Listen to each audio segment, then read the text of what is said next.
Yo, yo, yo, what's up? We back in the house one more again. We're back. All right, you ready to do this? I'm ready. All right, cool.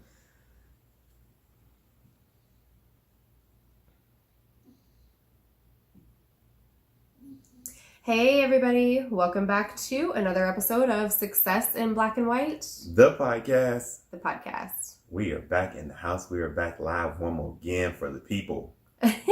We are. We're always back alive for the people. That's right. Yeah. Every week. That's right. So this week, we are talking about What are we talking about? stupidity. Oh my goodness, stupidity. We're talking about stupidity. So what we're actually talking about is learning and personal development and self-growth and just kind of all of those things. So we're not learning about stupidity. We're learning how to not be stupid. Right. Okay, We're cool. learning how to not be stupid. All right, I got So- it. Go ahead and get that focus right. I know. We want y'all to see us. I'm trying to scare the camera. You scare it. Boo. It didn't work. We still I know. Oh my goodness. We still busted. We're a little busted. And I want everybody to see what's going on YouTube because there we go. tonight I'm wearing my thinking cap. You are wearing a thinking cap. You know, I bring something different to the people every time we do a recording, and tonight I got on my thinking cap. It looks good. Yeah, so for everybody that's listening in, if you get a moment, go and look at our recap or look at the full episode and you get to see my thinking cap. Yeah, it looks great. Yeah. Yeah. The your bomb thinking cap. diggity. Yeah, I got my thinking cap on for learning. The bomb Bomb diggity. diggity. Yeah, no the bomb doubt. diggity. No doubt. Okay, so we're going to jump right into our topic. Okay. And we're going to talk a lot tonight about the steps to learning, essentially, or self-growth, self-development. Self-development. The things that you self-growth. can do to help improve yourself as a person, right? So we've got 3 different steps to this. And of course, we're going to, talk through all of these and give examples and all of the good stuff that we always do. But the first one we want to talk about is in the how not to be stupid category. You have to learn things, right? Right. And so we really want to talk about why learn, besides not being stupid, which nobody wants to be. So other than not being stupid, why learn? Why That's- learn? I think that's a good place to start. Yeah. And I would love for you to start and kind of tell us your perspective on why learn, and essentially why is self-growth and self-development so important to you as a person, and why should it be important to all of us? Right. So for me and for everyone else, to learn is to continue to grow as a person and in your skill set. Mm-hmm. And the more you learn, the more information that you have, the more knowledge that you have, and the more information and the more knowledge that you have, the better you can position yourself for success. I always talk about positioning yourself. Well, one of the best ways is to make sure that you have an up on everyone in information and in knowledge. So I think that is the number one reason as to why you should want to learn more. Okay, so just like whatever field you're in. Yeah, whatever field you're in, whatever goals you have, whatever you're trying to accomplish. So for an example, Mm-hmm. for us, when we started the podcast, Yeah. neither of us knew how to do that, right? No. So we wanted to position ourselves to be successful Yeah, we in did. putting out good quality Yeah. podcasts. So what did we do? We went and we educated ourselves We and we did. learned Mm-hmm. all the best practices, the ins, the outs of how to record, how to edit, how to host, how to cast. So I think as an example of learning and why to learn is because we had a goal. We Mm-hmm. wanted to put out a podcast. And in order for us to do that with the very limited knowledge that we had, So Daryl's being very generous and including me in We had to all of learn. this and We saying did.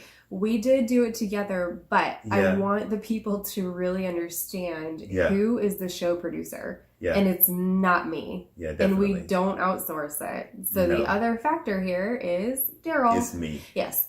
So he has been, he essentially, I was the one who said, let's do a podcast. Yes. And he was like, what? Like, why? And I said it. And then he was the one who took on basically all the heavy lifting. So all I do is help come up with content and outlines and like, what are we actually going to talk about? He has to do literally everything else. That's but a you lot, educated yourself. Yeah, I definitely educated right? myself. Because there's and I learned. a lot of tech. Mhm. There's a lot of figuring out how the sound needs to go. You have to have Right. good audio quality.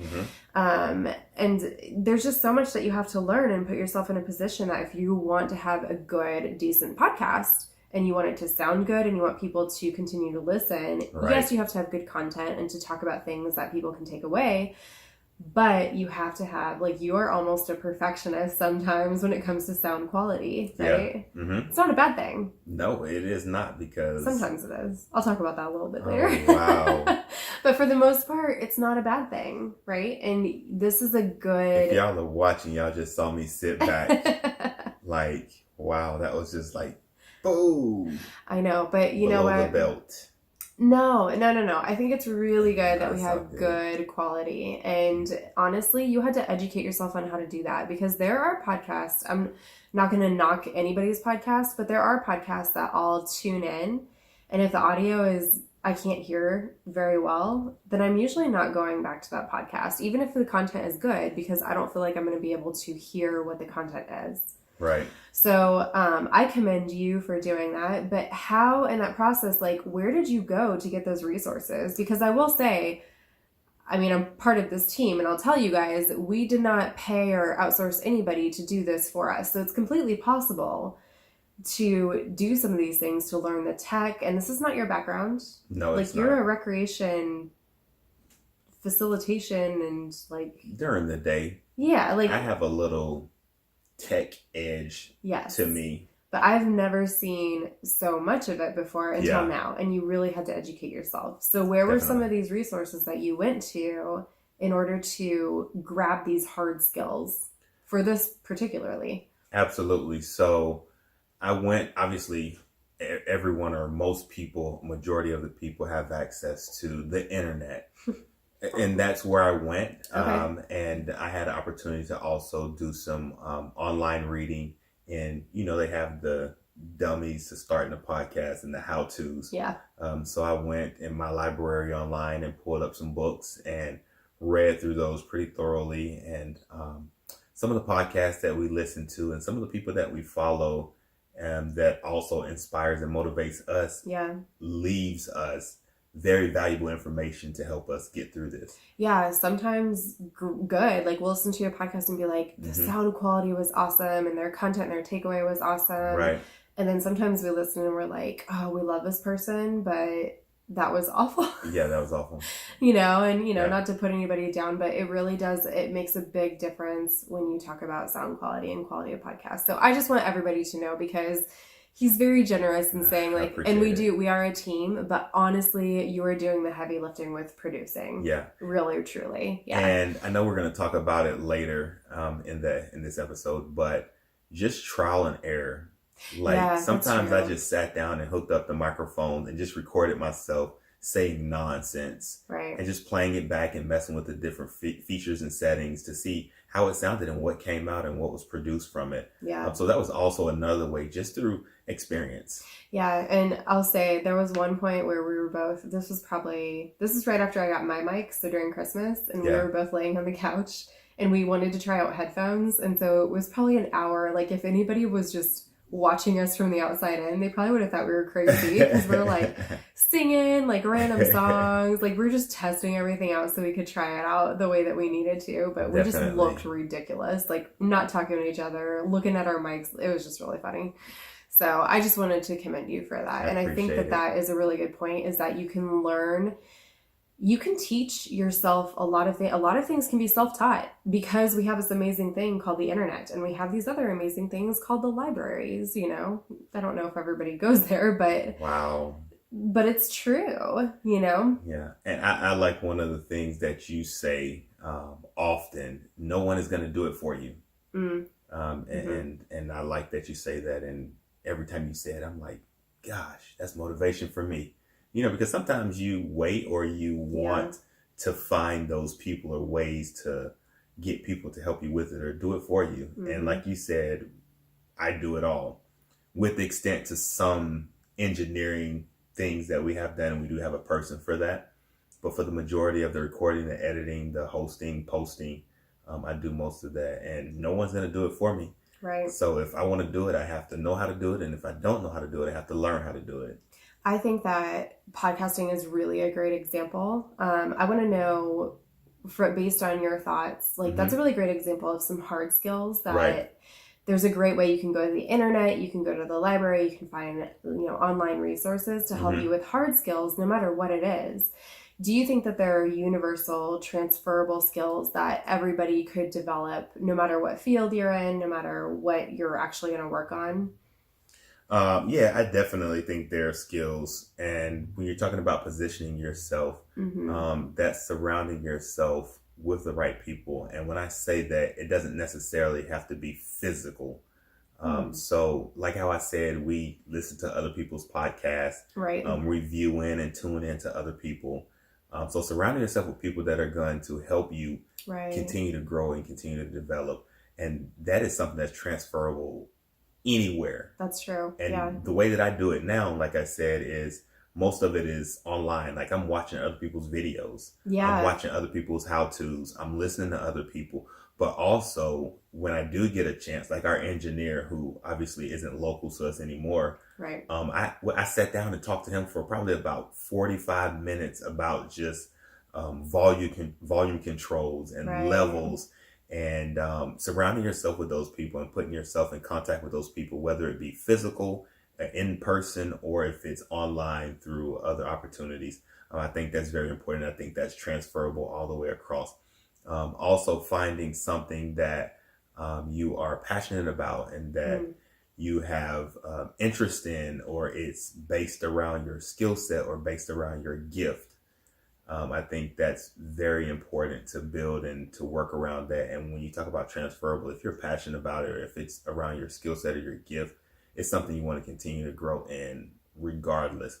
So surrounding yourself with the right people, making sure that the focus of what you're learning or what you want to do is based around your skill set, your gifts, are very important. And then another very soft skill that I think is important is, it's kind of on the technical side, but it is a soft skill, and it's about your mindset.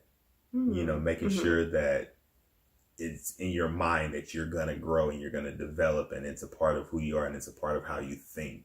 I agree. And we just did 2 weeks ago a podcast episode on reprogramming your mindset. Yeah. And I think that some of those tips and tricks, especially like lately, we've gotten really into affirmations to help Right. change our mindset.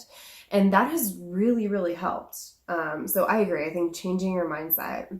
And for me, I would add on to that, and this is kind of almost in the affirmation phase. It's almost, if you would have asked a younger version of me about this next thing I'm going to talk about, I would have been like, you are crazy. That's hokey. I'm not going to do that. But to me, envisioning like the person I want to be, like in great detail, like down to how do I want to portray myself? How do I want to walk? How do I want to talk? How do I want to come across to people? And then really practicing to be in that, to become that person basically, is almost like a self-fulfilling prophecy / affirmation that yes, I can do this, I can be this. If I want to be a great podcaster, I'm telling myself I want to be a great podcaster. Like, just to go back and use that example we've been using. Right. And then I grow into exactly what I want to do. Do you guys think that it's easy for us to come in and to be vulnerable in front of the thousands and thousands of people that listen to us every week? It's not super easy to be that vulnerable. We had to teach ourselves that, and we had to affirm, and we had to kind of step into, we want to be those people for you so that we can provide valuable advice. It's not easy for me to be on video or to be on camera. And it was so funny because I was talking to people I work with about this. And we were actually at a 1-day retreat. And so we were going through some of these things, like a little more personable, a little more vulnerable, just to get to know each other. And we talked about like, what is one of your greatest fears? I think it was. And I was like, one of mine, honestly, is being on camera, like in front of a camera, and B, listening to myself talk. And there's three of us in this team in the office, and they both laughed. They thought that was so funny because they watch us on video, they listen to our podcast, and they're like, you're lying. And I'm like, no, that is a learned skill. Every single week, every single day, I have to practice being comfortable in front of the camera. So like if you watch me on Instagram, I'll go post a video. I try to do it once a day now, post a video to Instagram so I become more comfortable with it, because it's not in my nature to be comfortable like being on camera. So I think some of those things, like pushing yourself, envisioning who you want to be, envisioning what you want to do and what skills you want to bring to the table, and then living into those skills is so important. And then finding the resources. Oh yeah, the resources, very important. Yeah. And then the other thing for me, and this is just going back to kind of the mindset and you're responsible for your own development. And then what you talked about in finding resources within people. Mm-hmm. So you may be responsible for your own development, but you have to have accountability people. You have to. Definitely. Like for me, Daryl is my accountability person. He's my number one accountability person, especially when we talk about the business, when we talk about me personally, we talk about my personal goals, about our relationship goals. He's my person for that. I have other people at work. So my direct supervisor is an accountability person for me when we talk about analyzing data, because I don't always know what I'm doing, but she knows better. So you have to find those accountability people and use them as your resources, very close to what Daryl said. I completely agree, 100%. Yeah. And you are my accountability person as well. And then I have other people just like you do. My best friend, my brother, he holds me accountable because he checks in, he listens in, and he's like, all right, I heard this. What do y'all have going on? Tell me a little bit more about this. Where can I go to find out additional information about this? And I'm just like, oh man, stop listening to us so much. Stop paying attention for a second. No, that's good. But I love it though, because for me, I'm like, I know he's going to check in. I know he's going to ask those questions. So I have to make sure that I'm on my game. Yes. And that's holding me accountable. And I love that. And I appreciate him for that. Just like I love you and I appreciate you for that. The only difference is I see you every day. So like, the level of accountability is just a little bit different. Yeah, that's true. Yeah, there are just some moments. I mean, even at lunch today, you held me accountable for something, and I was like, okay. Like the level's always there. We're always accountable. Definitely. Yeah. So I want to talk about the second, principle of how not to be stupid. Really this idea of learning and self-growth and self-development, right? But this one is my favorite one because it has to do with attitude and eagerness of learning about yourself, of learning new skills, of learning new resources. And so the principle is really learn as much as you can, as often as you can. Yeah. Yeah. So talk about this to me. Like, how does this transpire for you, and why would this be so important for you particularly? And then I can, of course, talk about for me why. So I don't know. I think we might have differences about this. Right. That's good. Because you did say learn. What you say? Learn as much as you can, as often as you can. Yes. Which is the principle. Yes. I agree with the principle. Okay. Just our approaches might be different. Oh, I'm more on the side of learn as much as you can. Okay. The as often as you can, I'm kind of like on the fence about. The only reason why is because I'm a very like in-depth type learner. You are, yeah. And if I learn as much as I can, as often as I can, I don't think I'll be able to get through all of the content or what I need to learn. So I want to learn as much as I can, but as often, maybe not so much, because it takes me a little bit more time to grasp concepts. And I like to get into the weeds or into the depth of what I'm learning. I got you. So I feel like if it's as often as you can, it's like learn, go. I'm like, no. Slow down, pump your brakes, not as often as I can. Let me take a minute. Let me learn this. Let me make sure I understand this. Let me make sure I can apply this. Okay, I'm good now. On to the next thing. Learn as much as you can about the next thing. What is this about? Did I learn it? Can I apply it? Can I teach someone? Can I tell someone? Good. So maybe I'm misunderstanding the as often as you can. In my head, when it says as often as you can, it's like, all right, learn this. Okay, good, got that. Okay, go. Learn this. Okay, that's good, got that. Learn. I'm like, no, no, no, no. I want to make sure that I learn it. I want to make sure I can apply it. I want to make sure that I can teach someone. I want to make sure that I can explain it. I want to make sure that I know it in depth, in and out. So that's learning as much as I can. Now, if I go through that process as often as I can, then that's great. But it's probably going to be a little bit slower than you, because you read faster than me. You comprehend faster than me. So for you learning, it's probably a lot faster than me. You can give us a book and you can give her like 2 weeks and she'll be done with it. You give me 2 weeks, I'll just be highlighting probably on page 10. That's just the way that it is. That's and true. She loves reading. She gets books and she fly through those suckers and then she can tell you all about it. And I'm like, no, don't talk to me. I'm on chapter 2 right now. Thank you. It's true. So I do agree with the principle, and I do believe in the principle. And when you talk about as often as you can, if it's within my process, then yes, as often as I can.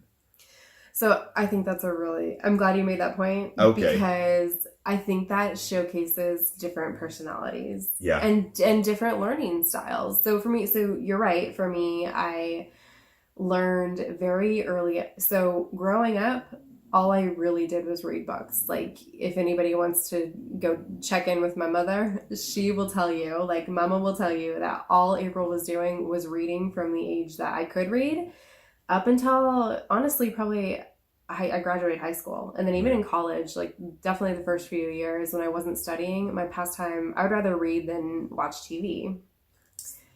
So, go don't ahead. forget where you're going. Okay. Hey, if you're listening right now, follow me on any social media platform and send me a DM and ask for me to send you a picture of her book collection. I got you. If you don't believe what she's saying, follow me on social media, any platform, and DM me and ask me for a picture of her books, and I will send them to you. But half of them are in the attic. Exactly. I'll climb up in the attic, pull those books down so y'all can see her book collection, because it is massive. And she's done the same thing to our daughter. Yeah. Her bookshelf we have a lot of is books. packed. So when it's time for story time at night, I'm just like, baby, just pick one. Even today, when I stopped by your office and you're like, you seriously have 2 or 3 boxes of books in here? Today. Can you get them out of my office? I thought she wasn't understanding what I was saying. I was trying to be very inclusive and very nice about it and informative. And she was just looking at me, and I thought she caught a little attitude with me. And at first I was sour about it. And when she walked out the office, I talked about it behind her back. But I was like, all I'm asking you is, if you're not going to use these books anymore here, my office is not the best place for them. And you can't find anywhere, I'll help you find somewhere. And if you don't need them here, let's take them home and let me put them in the attic with the rest of your books. So anyway, my point to all Go of this, ahead. right, is that it made me a very fast learner. Okay. It did. I'm a very fast learner. But I want to stress that the reason that I say different personalities, and this is good, and this is especially good for us being a couple and being a team, is that being a fast learner is not always a good thing. It's very advantageous in some circumstances, but it doesn't always translate to quality. And so that's where a lot of times you come in, because I'll be like, well, I learned this. It's great. But it might be very surface level because I was learning as quickly as I could. Right. And so you come in and you're like, well, what about this? And what about this? And what about this? And did you think about this? And I'm like, where did you learn all this? And you're like, I just read the same book as you. And I'm like, oh. So there are times that it can be a disadvantage if I'm not thorough enough. And I've learned this over the years. And so I try to temper it. But it doesn't always work because I'm a fast thinker, I'm a fast talker, I'm a fast reader, I'm a fast learner. So I think that's interesting. Yeah. But I don't think it's a bad thing. And I think that that would be a suggestion too, is yes, learning for self-growth and self-development is important. When you talk about accountability partners, it's good to have somebody with an opposite personality as you, so that they can check you with, okay, you said that you're doing this for your self-growth, and you said that you're trying to learn this, and you said that you're going to be performing this or taking action on this, but did you do it this way, or did you think about doing it this way? And then that way you have different perspectives, right? Right, I agree with that. Yes. So talk to me about what else this means for you when you talk about your attitude and eagerness and basically how to learn. What kinds of things for that, or what kinds of things for you does that mean? I think that when you're talking about attitude and eagerness to learn and how to learn, there are just different ways to do that. And I know for me, I am a learn through experience type person. So my experiences is a lot of times where I learn the most. So when I was talking about the podcast, and we're using that as the example, and I'll stay with that throughout. Like I said earlier, I sat down and I recorded myself, and I had to kind of experience and go through the motions and see what it was like and what it sounded like in order to figure out those right set points. So for me, I had to experience it. I watched all the videos and they were great, and they helped me in the initial phases. And I listened to the podcast and they helped me in those initial phases. But when it was time to actually do it, I had to experience it myself and go through the process and listen back and play with and adjust those set points and those levels to make sure that I got it in a place that we were okay with. Right. And I think this is something that we talk about often, especially with our backgrounds and the work that we do, is that we truly believe that every person, like, you can learn in different methods and styles. Right.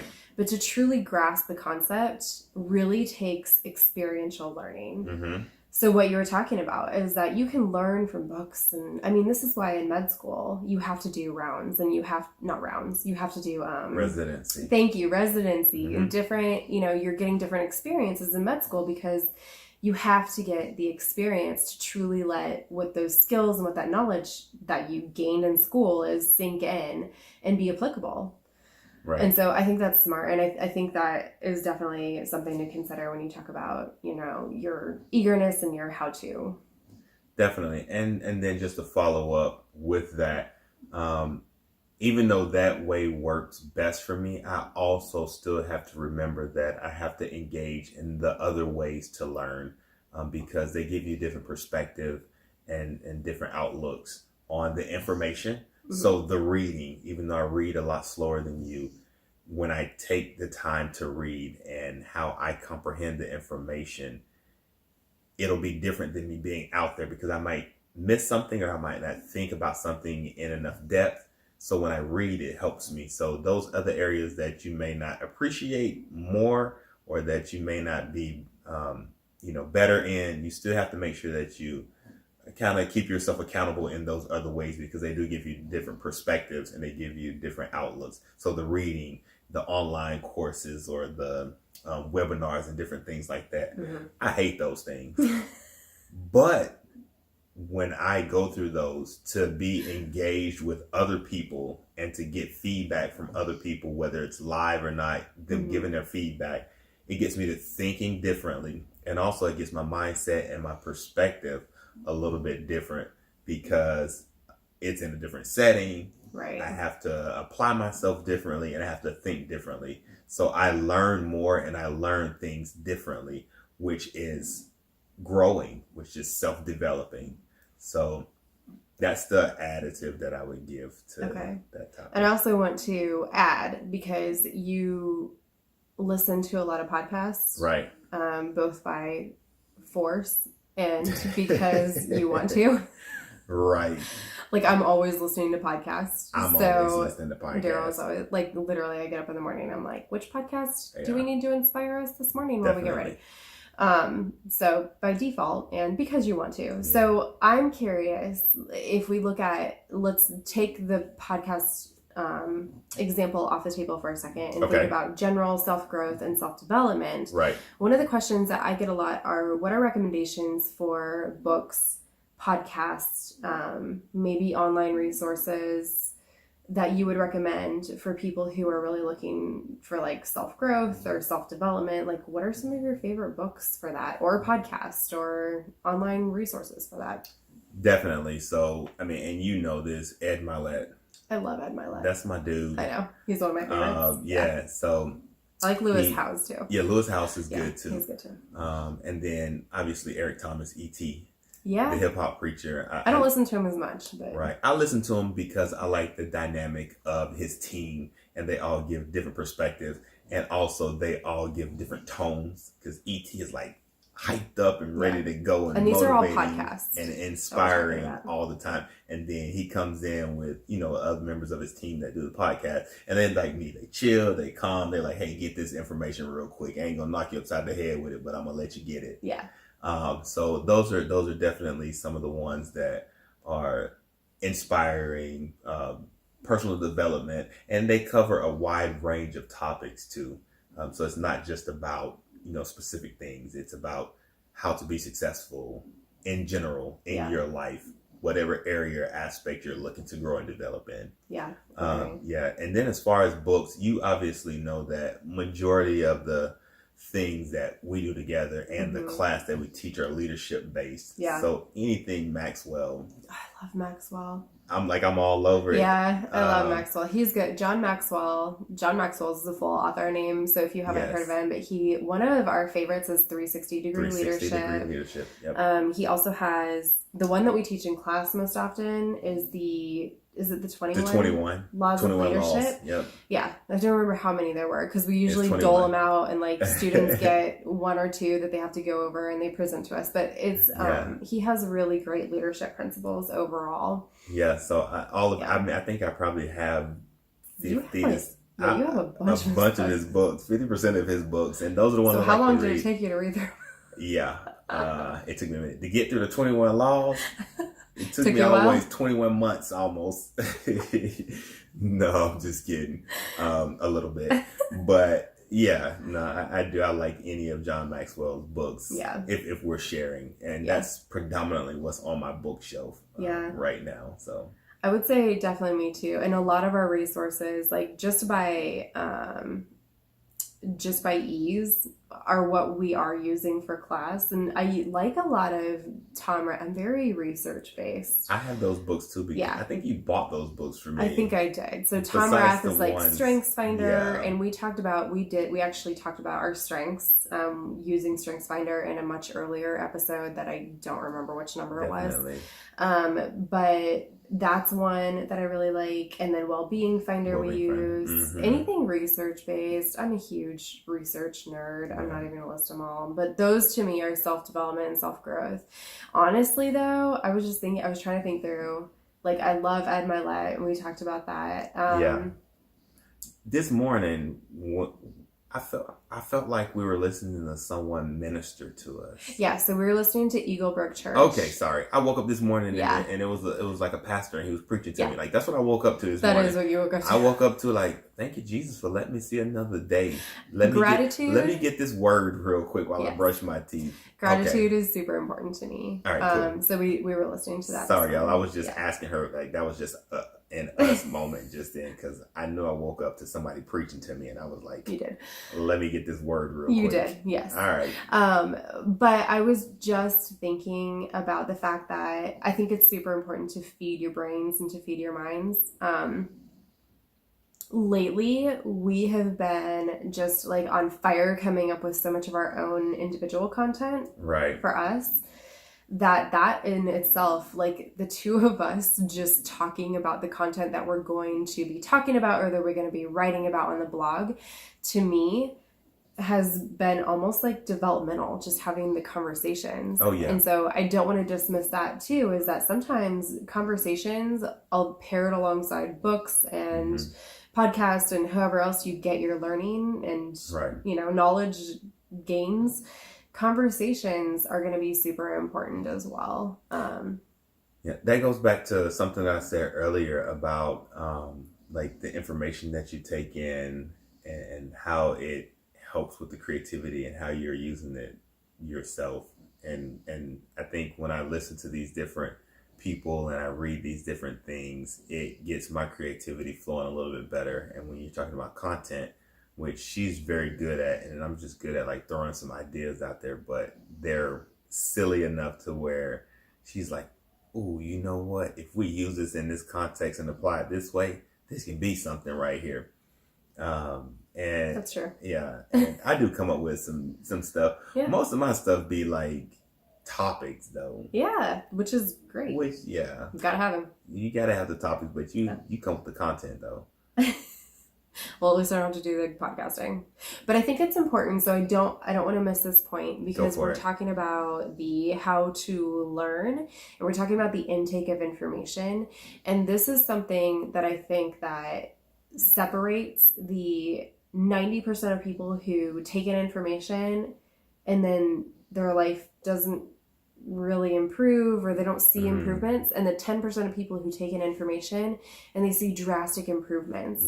There's one thing that separates them, and to me that's action. Oh yeah, definitely. Oh, because you can't take information in and then not do anything with it. Like, you can't just expect that, like, you read a book and then all of a sudden your life is going to change. Like, it's just not how it works. No. And we talk about this often, like the two of us and to you guys as well, is that you have to put in the hard work. You got to put in the work. You've That's gotta one put of in the my work. key principles. Right, you have to. And so to me, I just want to make sure that that's clear, because you can't just like, it's important to take in this information and to learn and to absorb as much as you can in the name of self-growth. Right. But if you're not going to do anything with it, why bother? Yep. Like, you gotta put in the work. You've got to do the work, and you've got to take action, or Definitely. why bother? Yep. Right. So I wanted to make sure that we covered that.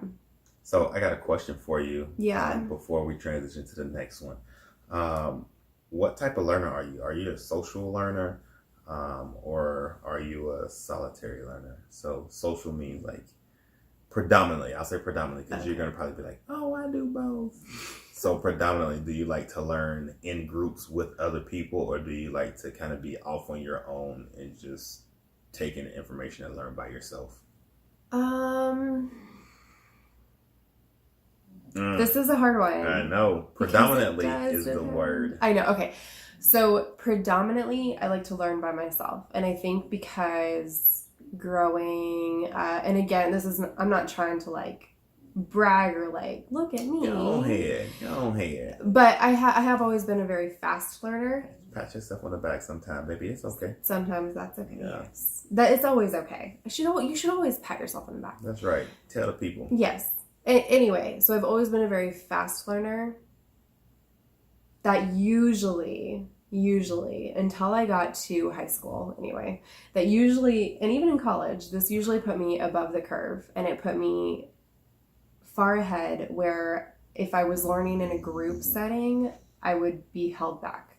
Okay, and this is actually something that we talked about before with Anna, is that she's very intelligent, and we're worried about her going into like a mainstream educational system that doesn't have any like gifted programs, because we think that she would feel held back or like she wasn't learning very much. Yeah. So until I got to high school, where I had a good group of fellow, like, there were some intelligent people that I almost felt like, I hate saying the word competition, but I am incredibly competitive. So I'll just throw it out there. But the competitiveness actually helped us bond as a group, and we could learn from each other as a group. So that was the first time I felt like I could learn. After I got to college, it was harder. So I should preface this by saying that I graduated with a class of like 72 people total. And so it was very easy for us to do this and to form these bonds. Okay. When I went to college, it was much larger, and it was hard for me to find a group that I really fit with. So I kind of navigated back to the solitary learning style. So primarily I would say solitary, but I will say if we are in like a team atmosphere, like at work, or you're like learning personalities and strengths of people, I obviously prefer to be in a group. Social. Yeah, social. I got you. What about you? Predominantly social. I told you Really? I'm an experiential learner. So I like to experience and learn with people. That surprises me. Yeah. I am a social. I'm not a solitary learner. I feel like I learn better with people. One, because like I soak up information and I take in information. So when I'm with people, I'm pulling information from them. Like, get that focus right. I know, I'm sorry. By myself, I definitely can take my time and taking the information. Even if I'm learning with people, I'm going to do that regardless. But when people are sharing information, giving me a different perspective and giving me an opportunity to be in that experience with them and learn, I feel like I'm more productive in my learning in that setting. And I enjoy social learning better. Like, anytime you got a group together to study, I'm like, bet, let me see your notes. I was that person. Interesting. Let me see your notes so I can see what you got. And I may or may not have notes to share, but definitely social from a learning aspect. And that doesn't always mean in person. So, if it's, if we sharing notes or not notes, if we're like, sending emails or something back, it's still social. That's still You're social. still learning with somebody. So I'm just surprised because I feel like this is so funny because I feel like it's opposite of both of our personalities. Yeah. I feel like based on our personalities and the way that we would work, like you would be one to be more solitary learner and I would be a more social learner. But it's not that way. Like, I'm a very social person and very extroverted, but I prefer to learn by myself. And I'm the opposite. You're the opposite. Yeah. I don't want to say you're not extroverted, but you're more of an introvert than I am. I am. Yeah. And you prefer to learn in group style. So that's very interesting. I do. I like the settings. And people probably are wondering, like, why do you like learning in group settings? And you get into group settings and you don't say much. Because I'm learning. Interesting. I listen and I take in information very, very well. That's interesting. That's true too. You don't talk much in group settings. I do not, because I'm so busy listening, absorbing, learning. Yeah.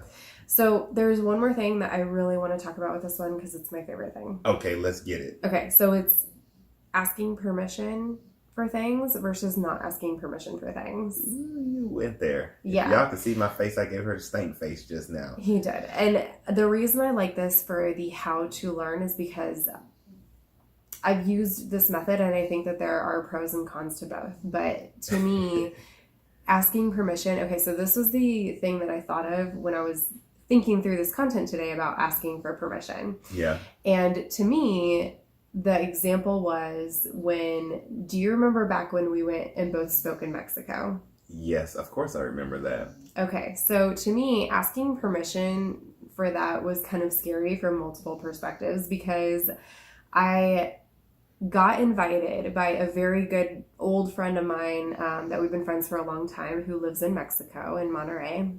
Right. And he invited me to come speak. And I was like, I would love to. And at that point, we had Anna. And I went to Daryl before I went back to him and I said, hey, I was invited to speak in Mexico, but I'm going to ask if you're game, if you want to come with me and speak as well.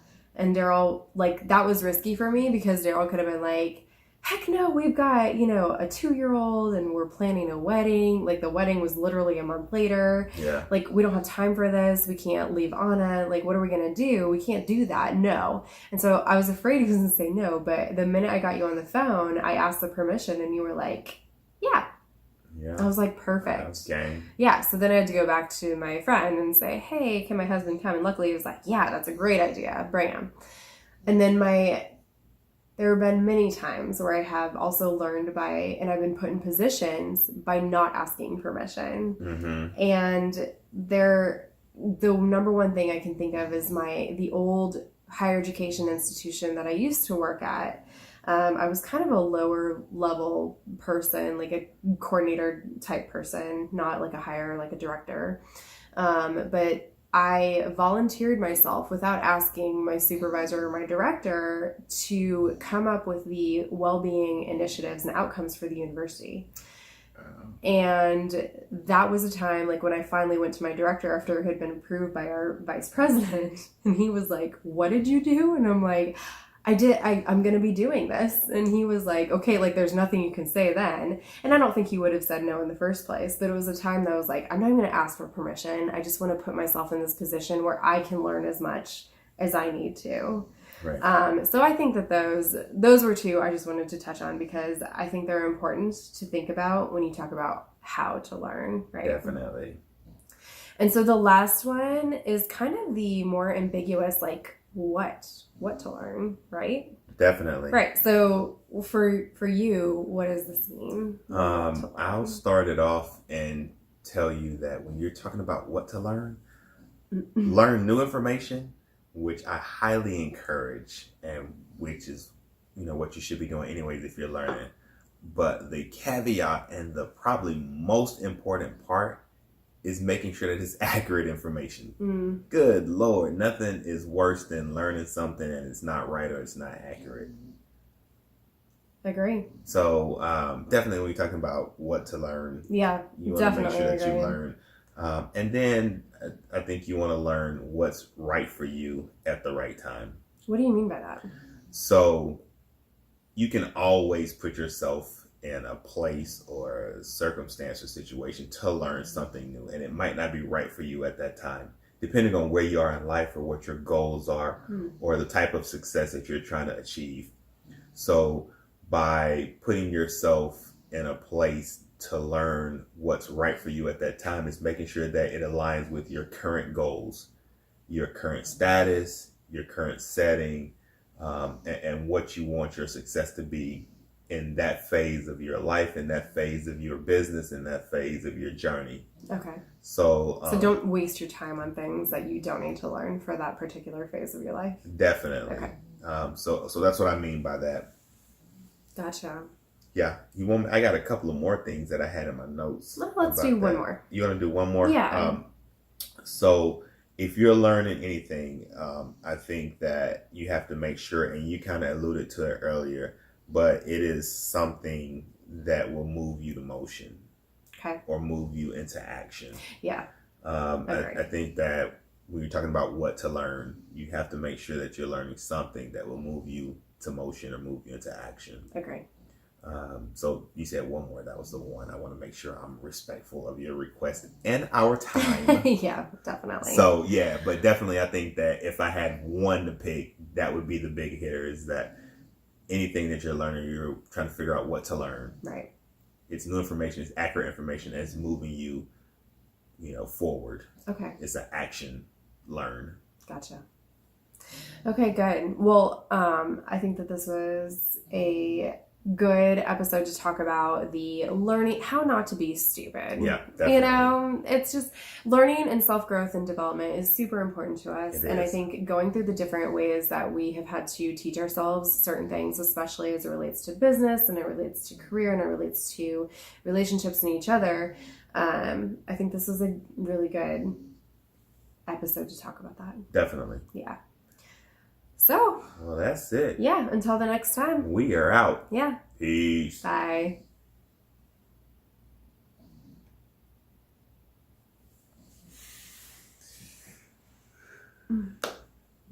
Oh, it blurred out when we did that. Okay. All right. That's it. Okay. We'll let you guys go. Yeah.